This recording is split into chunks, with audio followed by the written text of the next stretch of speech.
Hey, my name is Anita Hsu. I'm one of the co-owners here at Sweet Auburn BBQ. My role day to day is I do a little bit of everything. I kind of herd all the cattle as far as the staff and making sure marketing is aligned with what Howard's doing operationally. And then also I do a lot of the HR and a little bit of the concept development and the guest experience side of things. My name is Howard Hsu. I'm the elderly and wiser brother to my sister Anita.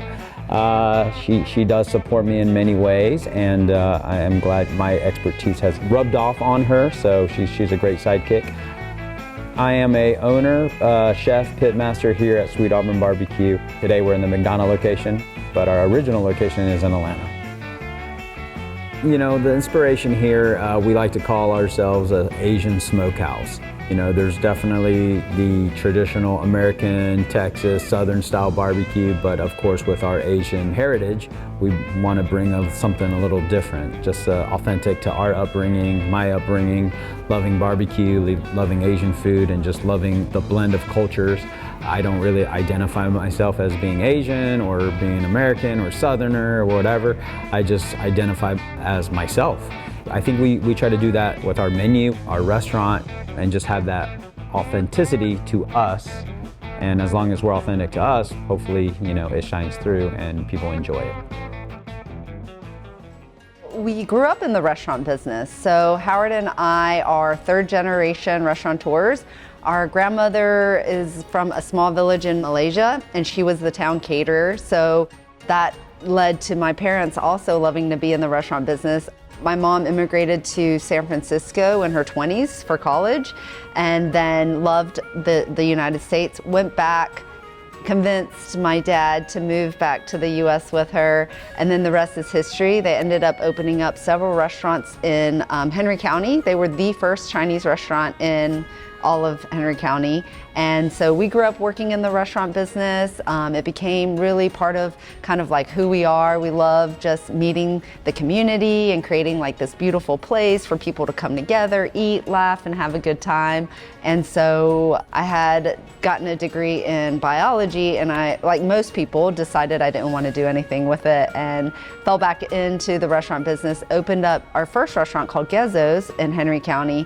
And then Howard had a friend who worked a few doors down from us at Gezzo's that had a bunch of barbecue equipment, and he was from Texas, and they wanted to do barbecue. So we literally started making food out of back of Gezzo's. We had a smoker set up back there, and we would go to festivals and, you know, Bend, and at the time we didn't even have a name. And then one day Howard met the lady that worked at the Sweet Auburn Curb Market in downtown Atlanta, and she convinced us to set up a stall there, and so we had to pick a name, and he decided Sweet Auburn BBQ was a good name.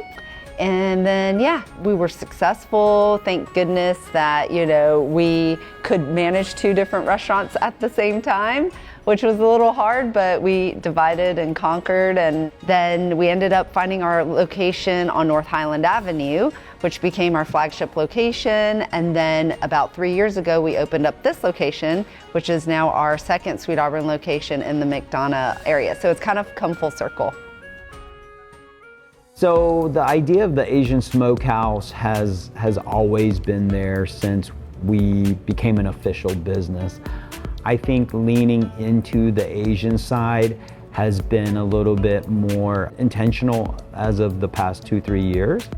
I think in the beginning it was more, you know, well, this is barbecue, right? Like this is traditional barbecue, and trying to navigate how do we blend it. It wasn't necessarily planned out or there was a goal, but it was like, hey, I think we need to have some kind of Asian twist to it.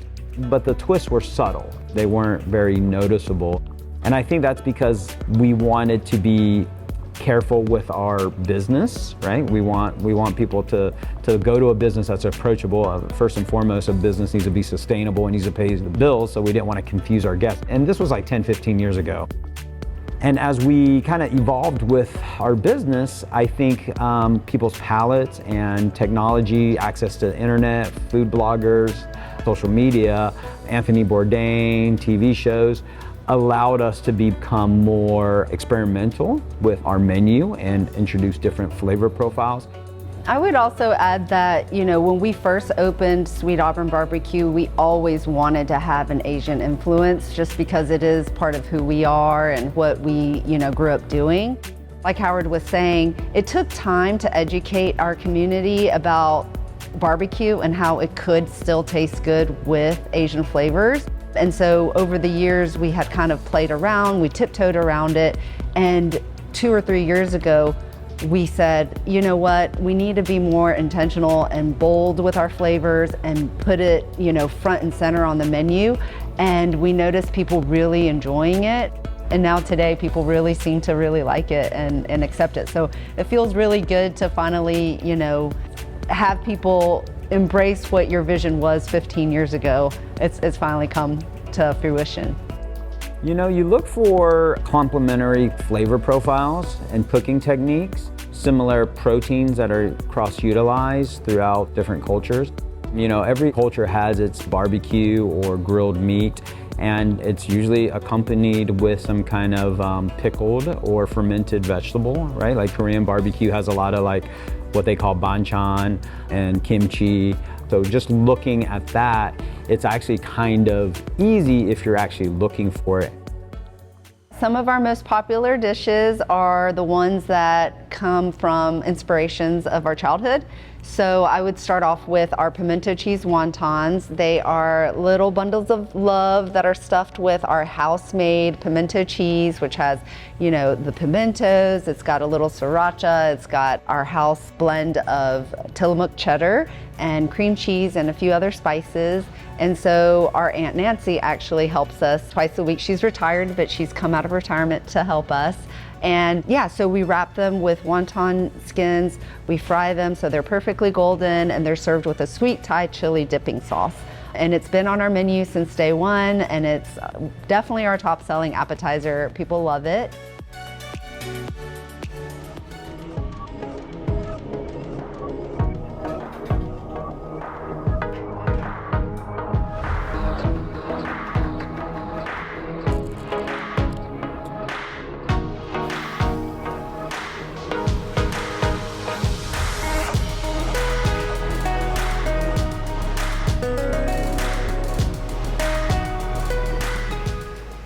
Another really popular appetizer that we started, I would say this was maybe 3 or 4 years ago. We were trying to find something that, was reminiscent of what we grew up eating, but also that would be approachable with Southern barbecue, and that's our smoked brisket egg rolls. And so imagine a traditional egg roll where we stir fry the cabbage with simply salt and pepper and some other aromatics, and then we wrap them with sliced chopped pieces of our smoked brisket.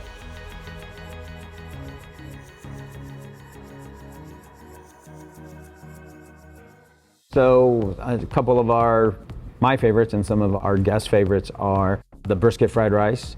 That's probably a newer dish, maybe a couple years old, but it's been extremely popular. We use jasmine rice, different vegetables, green beans, carrots, onions, Napa cabbage, and of course we use our smoked chopped brisket, and we add a little bit of our house tallow into it, so it becomes a very beefy, rich, umami fried rice, and we actually cook it in a wok, so that's been really popular.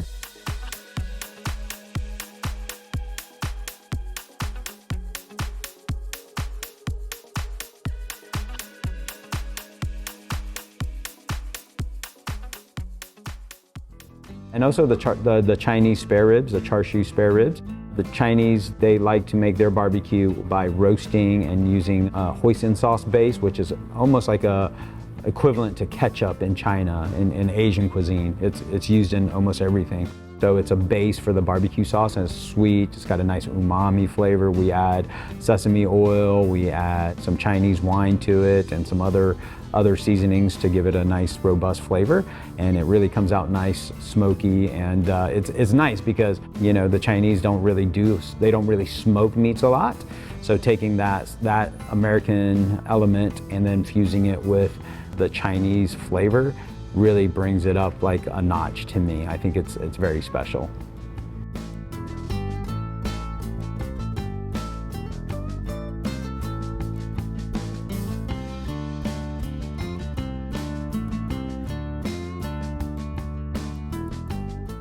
Since day one, a friend of mine was our opening bar manager, Ruben, and he came up with a riff on an old fashioned where it's called the Don't Burn the House Down.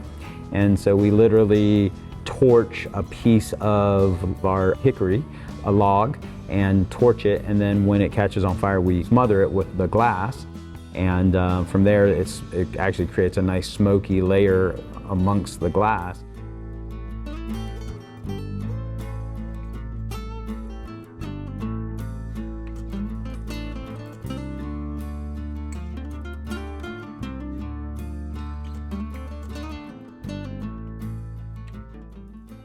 Some of our weekly specials are Taco Tuesday. So we've really perfected the taco, in my opinion. You can get the tacos for $4 each. And then we have Ladies Night on Thursdays, which is awesome. You get half price specialty cocktails for all my lady friends out there. And then on Wednesdays, I don't know if I want to tell everybody because we're already packed. It's $1 Wing Wednesdays, and we're known for our Wu-Tang wings, and they sell out almost every Wednesday, and it's a great deal. And then on Mondays, we do trivia at the North Highland location, and on Thursdays, we do trivia here at the McDonough location. So it's a lot of fun. And then Monday through Friday, we also have happy hour, which is discounted drinks, discounted appetizers. It's just a good time for everybody, and it's from 3 to 6, Monday through Friday. Yeah, Anita did a great job talking about our in-house promos, but I'm particularly a fan of our catering services and our food truck services. And it's special to me because that's kind of how we started the business, was doing food truck and trailer events and doing festivals and private events, weddings, whatnot. And so today we still have 2 food trucks. We go around and we do Christmas festivals.